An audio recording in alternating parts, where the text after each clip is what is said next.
Qatar की राजधानी दोहा में उस वक्त गम और गुस्से का माहौल देखने को मिला जब इजरायली हमले में मारे गए 6 लोगों का जनाजा अदा किया गया। हमले में हमास के वरिष्ठ नेता खलील अल हय्या के बेटे और उनके करीबी सहयोगी मारे गए हैं।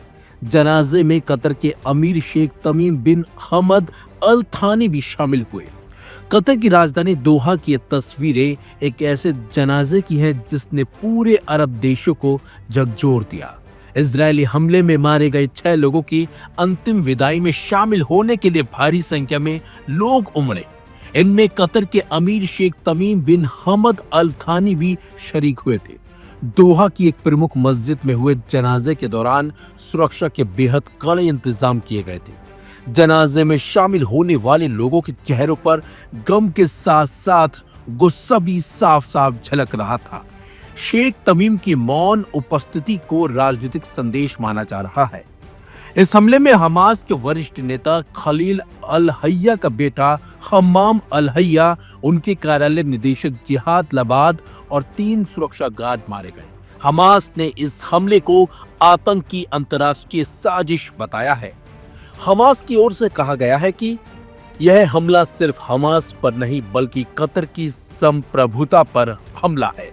इजराइल अब कहीं भी हत्या करने से नहीं हिचकता, हम इसका जवाब देंगे। कतर में हमास के इन सदस्यों की मौजूदगी लंबे समय से रही है, लेकिन इस तरह की खुली कार्रवाई ने सभी को चौंका दिया है। शेख तमीम का जनाजे में शामिल होना यह दिखाता है कि सरकार इस हमले को गंभीरता से ले रही है। क्षेत्रीय तनाव के इस दौर में यह घटना एक नया मोड़ ला सकती है। कतर अब इस पर अंतर्राष्ट्रीय प्रतिक्रिया की तैयारी कर रहा है। वही विश्लेषकों का मानना है कि कतर अब इजराइल के खिलाफ अपने रुख को और सख्त कर सकता है, खासकर ऐसे समय में जब वो गाजा संघर्ष के समाधान के लिए मध्यस्थता की भूमिका निभा रहा है।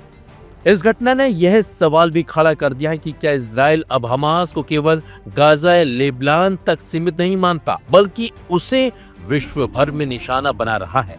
गम, गुस्से और साजिशों के बीच इन शवों को दफनाया गया। अब सवाल यह है कि कतर की शांत धरती पर हुई इस हत्या का जवाब कौन देगा और कैसे देगा और कब देगा, इसका इंतजार अब हर कोई कर रहा है।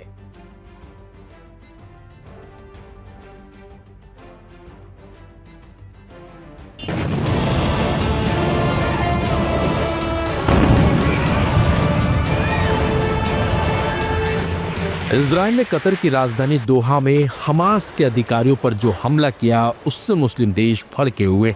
सभी मुस्लिम देशों ने इजराइल के खिलाफ एक साथ खड़े होने तक की बात कही है।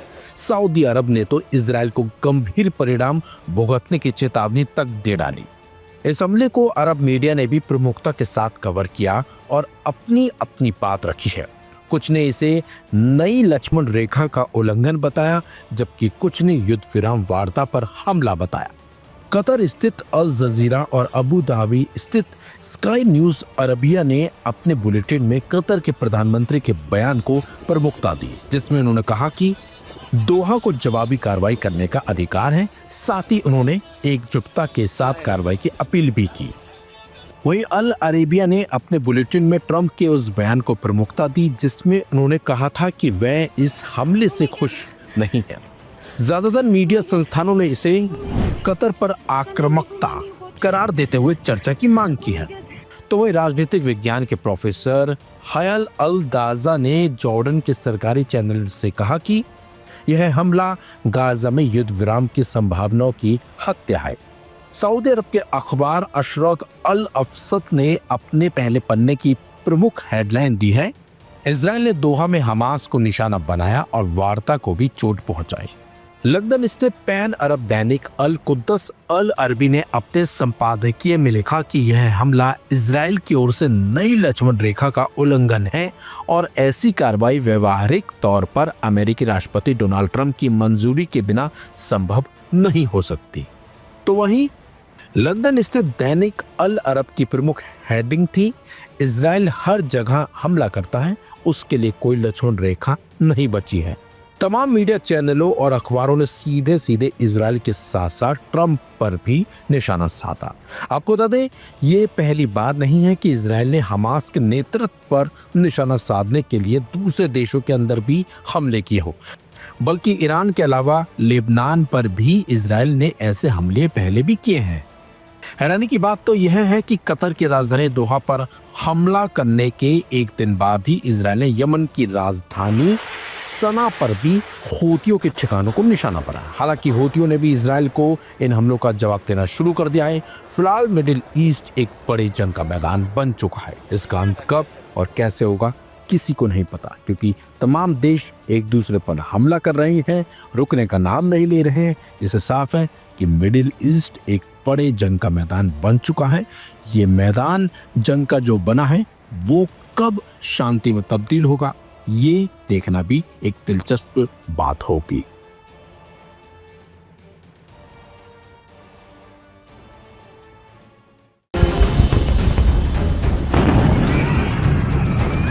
मिडिल ईस्ट में तनाव एक बार फिर खतरनाक मोड़ पर पहुंच गया और इसकी मुख्य वजह इजराइल और उसके मुस्लिम देशों पर किए जा रहे हमले। जी हाँ, इजराइल मुस्लिम देशों को लगातार निशाना बना रहा है। हवाई हमलों के जरिए मुस्लिम देशों में बमबारी कर रहा है, निहत्थे लोगों की जान ले रहा है। 9 सितंबर को इजराइल ने कतर की राजधानी दोहा में भयंकर बमबारी की, जिसमें कई लोगों के मारे जाने की आशंका जताई जा रही है। इन हमलों के बाद से ही इजराइल पर मुस्लिम देश भड़के हुए हैं। ईरान ने हमलों की निंदा की और कतर ने बदला लेने की बात कही, लेकिन ऐसा लगता है कि इजराइल को इन धमकियों से कोई फर्क नहीं पड़ रहा। यही वजह है कि इजराइल ने बुधवार यानी कि 10 सितंबर को यमन की राजधानी सना पर ताबड़तोड़ हमले कर डाले हैं। माना जा रहा है कि इन हमलों में भी कई लोग मारे गए हैं। बताया जा रहा है कि इजराइल ने बुधवार को यमन की राजधानी सना और अल जौफ में हूती विद्रोहियों के ठिकानों पर जबरदस्त हवाई हमले किए। इन हमलों में कई लोग मारे भी गए हैं, जबकि कई लोग घायल हो गए। सना में बुधवार रात हुए धमाकों से पूरा शहर दहल उठा। इजरायली वायुसेना ने दावा किया कि उसने हूती विद्रोहियों के सैन्य कमांडर सेंटर, ईंधन डिपो और अन्य महत्वपूर्ण ठिकानों को निशाना बनाया है।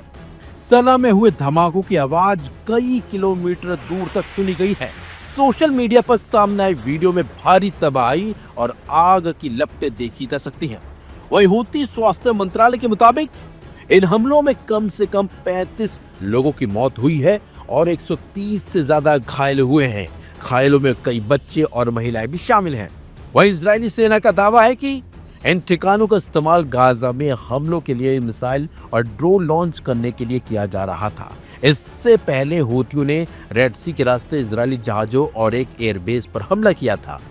सना के लोगों ने न्यूज एजेंसी रॉयटर्स को बताया कि हमला 2 पहाड़ों के बीच एक गुप्त ठिकाने पर हुआ, जिसे कमांड और कंट्रोल मुख्यालय के रूप में इस्तेमाल किया जाता है।